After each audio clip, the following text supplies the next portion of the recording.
Welcome back. We are continuing to explore history in the town of Massillon. If you joined us the first hour, we saw some wonderful exhibits that they have going on right now. And it includes football. Logan Carr is joining us from the Massillon Museum now to give us more of a tour. You're so young to be doing this, talking about history. I love this. I love to see a young person who has such great knowledge on not only locally, but really when we're talking about football, it spans beyond just the local area then too.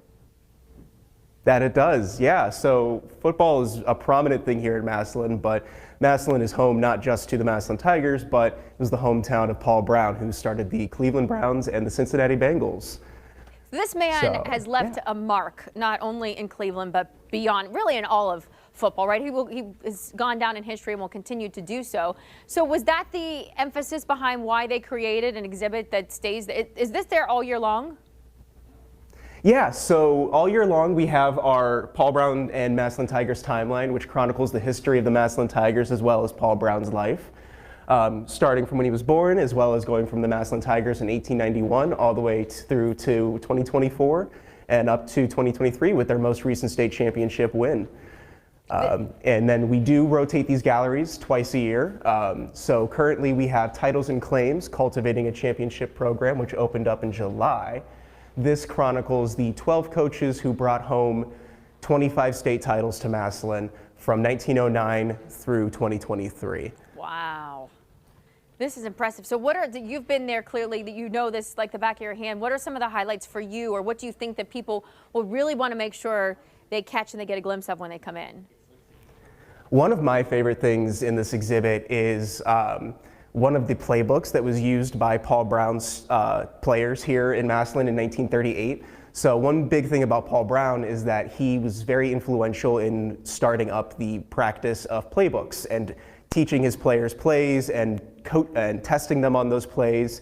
And what we've done is we've taken the playbook, gone through and scanned it, and we have it available on a QR code so individuals can come up, pull out their phones, and flip through the playbook and see those handwritten plays from those kids in 1938. That is really cool. Now, did you by chance play football at all when you were growing up? No, I did not. Okay. I was a cross-country and theater kid. Oh, I love it. First of all, love that. Second of all, though, I ask because I see that helmet over there, and I can't even imagine players now wearing a helmet that looks like that. Oh yeah. Well, actually, if you want to see something crazy, if we can pan over here, we have a 1916 leather football helmet, and you can really tell that it was put together pretty much by scraps of leather. So really, folks would grow their hair out and then stuff it up into their helmets just to give that little bit of extra cushion. Yeah. Yeah. That's amazing. All right, so is there another room that I haven't seen yet, or did we see the two rooms that this really exists in? I don't want to miss something. No. So we do have some more of this gallery, however, we cannot reach it with the camera. Gotcha. But so there is plenty more that goes through. It goes through the history. Some names that folks might recognize are Earl Bruce. He coached at OSU for a bit, started out here at Massillon. He coached the only 2 seasons, but those 2 seasons were undefeated and both state championship winning years. So. Now, I love this. So did you grow up in Massillon? Have you always had a love for history, or how did you end up with this role?